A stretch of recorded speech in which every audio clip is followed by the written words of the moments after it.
Ang usa ka bata nangutana sa iyang kaugalingon, unsa kay nahong sa Ginoo ba? Unsa kay porma sa iyang mata, sa iyang ilong, sa iyang lawas? Unsa ka kadako ang Ginoo ba? Ingon siya, ma, unsa day naong sa Ginoo, ma? Ingon ang inahan, anak, dili mo makita ang Ginoo sama sa hangin, kay espiritu man siya. Insakto mga igsoon. Dili ta makita ang Ginoo because He is a spirit. Ingon pa sa John 4:23-24, but the hour is coming, and now is, when the true worshippers will worship the Father in spirit and in truth. For the Father is seeking such to worship Him. God is spirit, and those who worship Him must worship Him in spirit and in truth. Ang Ginoo espiritu, ug ang tanan nga magsimbag kaniya sa espiritu ug sa kamatuoran. Unsay buti pasabot ani? Magsimba ta sa Ginoo sa espiritu sa kamatuoran kay espiritu man siya. Dili mo kinahanglan og building para nga didto ra jud ka makikistorya sa Ginoo. God is spirit, meaning He is everywhere kay spirit man siya. So bisan asa ka, naka sa bukid, naka sa sapa, you can talk to God, you can worship Him because He is spirit. Mo connect ka sa Ginoo through your spirit. Because He is spirit. Then ikaduha mo connect ka sa Ginoo through truth. Now truth, unsay giingon sa pulong sa Ginoo, mao nimong gamiton sa pagsabot ug sa pagsimba sa Ginoo. Kung magsimba ka sa Ginoo, imong hunahunahon kung unsa ang giingon sa Bible kung kinsa siya. God is a creator, God is sovereign, God is powerful, God is our savior, God is alive. Now imo nang hunahunahon nga mga butang and you worship Him according to the truth nga mong nabasa sa Bible. Dili ka mag-worship according to the words sa imuhang forefathers. Kung dili mag-worship ka sa Ginoo according to the words sa pulong sa Ginoo. God is spirit, meaning God in His essential nature is spirit. Spirito gil siya. Now, unsay ba pasabot niya na God in His essence is not physical or material. Ang Ginoo sa iyahang pagkasiya, dili siya physical like us nga nakatay lawas, nakatay bukog, or material. Ang Ginoo dili material sama sa kahoy, bato, bulawan. God is spirit. Although in Christ He chose to take on the limitations of human flesh. Ikadawa, God is invisible. Ang Ginoo dili siya makita. Thousands of years dili gyud makita ang Ginoo. But praise the Lord, He chose to reveal Himself in Christ. John 1:18 atong basahon. No one has seen God at any time. The only begotten Son who is in the bosom of the Father, He has declared Him. Wala ginakita sa Ginoo. Apan ang bugtong anak sa Dios nga naa sa bakan sa Amahan, siya ang nagdeklara kaniya. Siya ang nagdeklara sa Amahan. Now, kung mulantaw ka kang Kristo Jesus, makita mo na ang Amahan. Nganuman, kaya ang ginasulti ni Kristo, sulti man sa Amahan. Ang ginatudlo ni Kristo, tudlo man sa Amahan. Ang ginalihok ni Kristo, ang lihok man sa Amahan. Ang kinaiya ni Kristo, kinaiya man sa Amahan. Busa kung makakita ka kang Kristo, makikita ka sa Amahan. God is spirit, meaning God can't be represented accurately by any man-made image. Kaya ang Ginoo espiritu man, dili gid nimo siya ma-represent perfectly or accurately kanang sakto gyud ginamit ang mga hinimo nga mga butang sa mga tao. Example, nagdrawing kag naong sa Ginoo. Gwapo kay imong drawing naong sa Ginoo. Ingon ka nga mao ni ang Ginoo. Now dili mo ma-drawing ang Ginoo because God is spirit. Dili po ka makabuhat og rebulto sa ato ang Ginoo because He is spirit. Now, thankfully si Kristo Jesus nagpakatao sa kalibutan ug gipakita niya ang kinaiya sa Dios. Gipakita niya ang mga pamaagi sa Dios sa iyahang pagkasiya. So, ang mga tao makakita na sa Dios. Pagmulantaw sila kang Kristo Jesus, makita nila ang Dios. Ingon pa ni Kristo Jesus, sila nga nakakita kanako, nakakita na sa Amahan. Yes, God is spirit, busa dit na madrawing ang iyang nawong, but nagpakatao man si Kristo Jesus. Makita na nato siya, di na siya si espiritu lang, kundi na po siya lawas. So, pwede na siya drawingon o pwede na po siya buhatan og carved images. Good thing unta ka na mga igsoon nga makita gid nato ang exact nga nawong ni Kristo Jesus kay nagpakatao gud siya.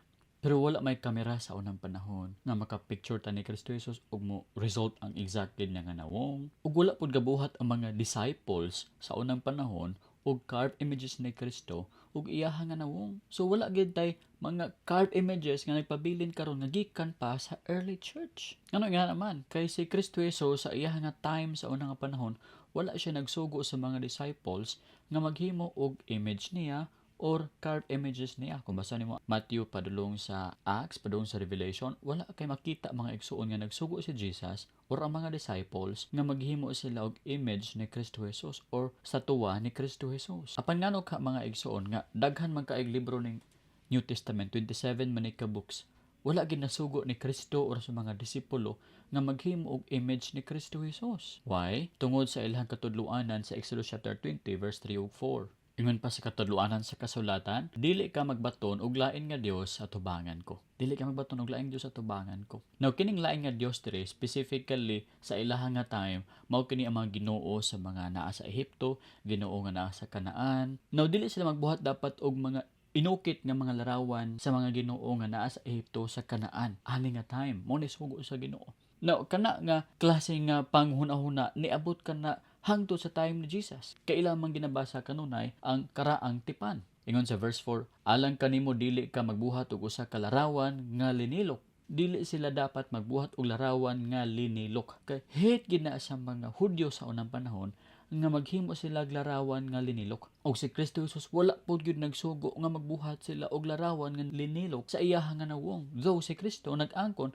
nga siya mao anak sa Dios. Siya King of Kings and Lord of Lords, pero wala siya nagsugo sa iyang mga disciples maghimo sila larawan nga linilok sa kang Kristo Jesus. Nganuman kay kabalo si Kristo sa kasuguan kay siya raman po nagabuhat nga nga dili maghimo og larawan nga linilok. Alang kanimo dili ka magbuhat og usa ka larawan nga linilok bisan sa dagway sa bisan unsang butang nga tua sa itaas sa langit. Makita mo mga igsoon na mga butang naa sa itaas sa langit.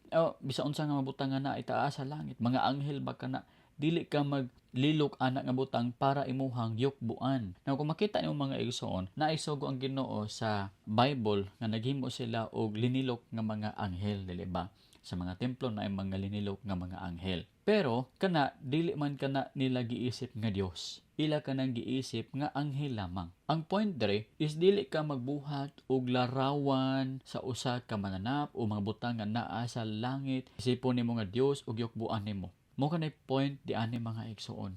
Ani nga verse. Now kung maghimo kag larawan pero dekorasyon lamang kana, dili ka na daotan mga igsoon. Pero og once maghimo kag larawan para imong yukbuan, isip himuon nimo nga Dios, then mao na kana ang daotan sa mata sa mga Hudyo sa unang panahon. Pusa wala gyud nagsugo si Kristo mahitungod ni ani nga butang nga maghimo og larawan sa iyaha. Ingon sa verse 5, dili mo iyukbo ang imong kaugalingon kanila. Ang specific ani gid nga mga Ginoo sa ila nga time ha. Dios nga nasa Kanaan, Dios nga nasa Ehipto, Dios bisan asa nga lugar nga naa sa ilang unang panahon. Dili magbuhat og larawan sa ilaha, nilang Baal aron yukbuan ni mag-alagad kanila. Kay ako si Yahweh nga imong Dios, mao ang Dios nga aboghuan. Now, unsay rason nga nung dili gusto ang Ginoo nga magsimba siya sa laing nga Dios? Kay si Yahweh aboghuan nga Ginoo, meaning silusan siya. Gusto niya nga ang Israel sa iyaha ra gyud mosimba. Now, naay mo ingon nga ang mga Dios di ani dili man ni Dios nga si Jesus, Dios pud nga si Maria.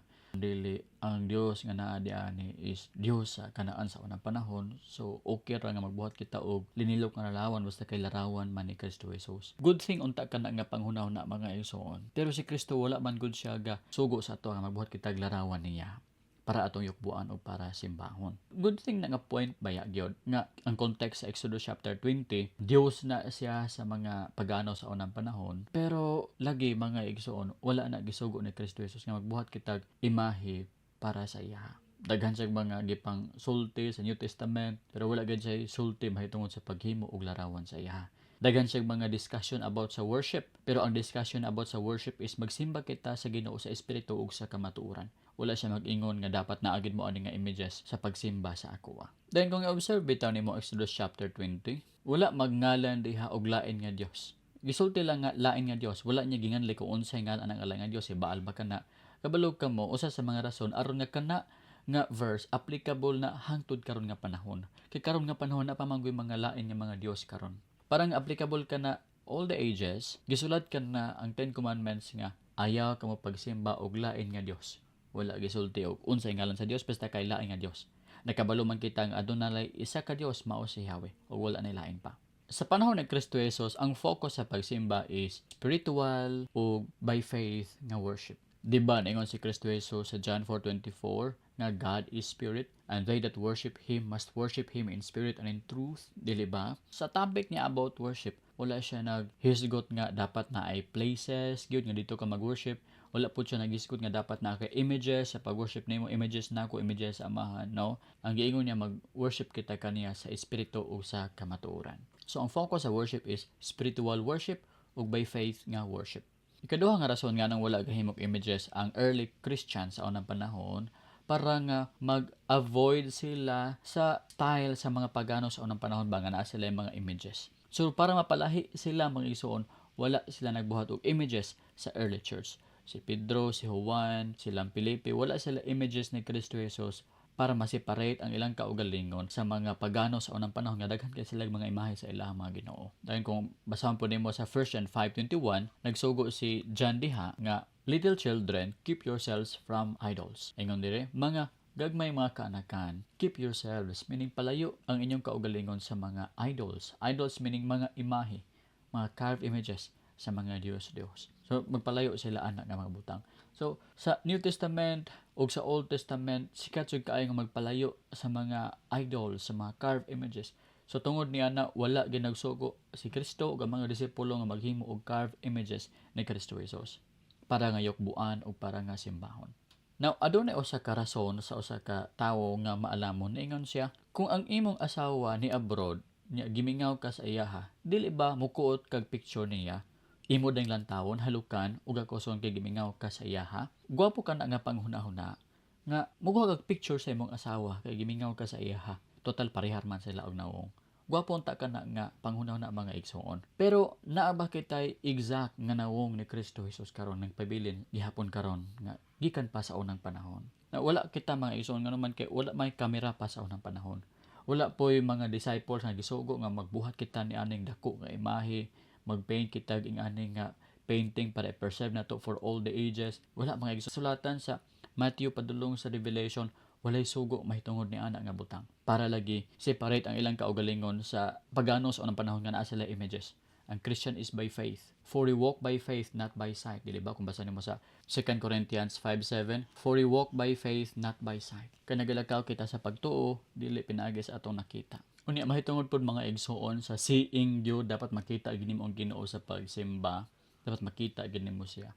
Abi mo ingon ni Kristo Jesus sa Matthew 20 verse 29, "Blessed are those who have not seen and yet have believed." Bulahan katong wala ka kita apan gatuo. Ang context niya ni is about sa kang Thomas nga dili siya motuo nga si Kristo na banhaw gayod. Dayon si Kristo ni appear siya, ni sulod siya sa room nga wala magipultahan, then gipahikap ni Jesus ang iyang kamot o iyang kilid na agiulat, niingon dayon siya, "My Lord and my God." Now niingon si Kristo dayon sa iya, "Thomas, because you have seen me, you have believed. Blessed are those who have not seen and yet have believed." Thomas, tungod kay nakakita ka kanako, nituo dayon ka, bulahan ka itong mga wala kakita apan nagatuo. So, mas bulahan ang mga tao mga igsuon nga nagatuo sila bisan wala sila kakita ni Kristo Jesus. Now kana bitang gasimba ka kang Kristo, wala ka kakita sa iya sa imong mga mata pero gatuo yug ka nga naa gyud siya. Kaysa maghuna-una kita nga dapat naa gyud kay makita nga naong ni Jesus imahe para mas makasimba ko sa iya. Ang Bible nagsulti bulahan katong mga nagatuo unya bisag wala ka kita pero nagtuo gihapon, bulahan. So mao ni ang mga rason mga igsoon ngano nga walay command sa New Testament nga maghimog images para yukbuan o para simbahon. Now naipanghuno na nga wala man kita gasimba niya nga images, ang ato maging focus mao ang Ginoo nga naa sa langit. Pero tempting para sa uban mga igsoon kay daghan akong naistorya nga mga tao nga gihuna-huna gid nila nga kanang imahe na power. Kanang imahe na agid diha sulod ang Ginoo. Mao na gihuna-huna sa uban nga mga tao gyud. No, so para dili maabot kita sa temptation ni ana nga butang nga mahuna-huna kita nga naagi Dios sulod na nga imahe, mahuna-huna kita nga naagi power ana nga imahe, mas maayo nga wala na lang kana. Ang importante nga nagasalig kita nga ang Dios naminaw kanato, nakakita kanato ug nalipay siya nga nagsimba kita kaniya. Tungod bitaw aning pagka-debosyon sa mga imahe-imahe, naay mga tao nga namakak na sila tawon. Nag-ingon sila nga nagmilagro ang usa ka Santo Niño nga naagid diri ang Santo Niño, nagmilagro siya, nagsayaw-sayaw siya. Tan-awa gani kini nga video mga igsoon. Lain kaayo tan-awon nga mamakak na lang ta para nga motuo gid sila nga nagmilagro gid ang Santo Niño, no? Imposible ka na mahitabo mga igsoon. Nganong aya man lang mosayaw pagunitan. Unya kung nagmilagro nganong di man siya mulakaw kanang iyang nganong tikig magyapon nga gaan na dapat unta kung nagmilagro is ang kamot na piko-piko, dahil mulukso-lukso siya, musulti siya, mukanta siya. Ganong pagsayaw-sayaw niya, stuwar mangyapon ng kasayaw-sayaw. No? Makita ni mo nga piki gayod. So, tungod ka na sa katudloanan nga dapat naag ni mga butanga para magsimba kita. So, naay temptation ani nga mga butang. So, remember, God is Spirit. Ang Ginoong Espiritu, di mo siya makita. Ang lawas ni Kristo po di pud makita tungod kay tuwa na kini sa langit karon. So it is safe nga magsimba kita sa Ginoo sa espiritu ug sa kamaturan. Mao nay sugo sa Ginoo kay siya espiritu man. God bless. Bye-bye.